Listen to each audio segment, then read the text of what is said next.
હાલ અત્યારે તમે મચ્છુ ન્યૂઝ મોરબીના માધ્યમથી જોઈ રહ્યા છો વાંકાનેર કુવાડવા વાંકાનેર રોડથી જે કેકેસા સ્કૂલ રહી ત્યાંથી લઈ અને જે ખાટકીપુરા આવતો હાઈવે એની વાત ન પૂછો.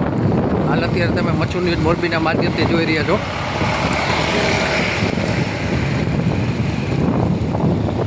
આ હાઈવેની વર્ષો જૂની સમસ્યા છે. હજી સુધી આ રોડનું કોઈ પણ જાતનું કામકાજ કરવામાં આવ્યું નથી.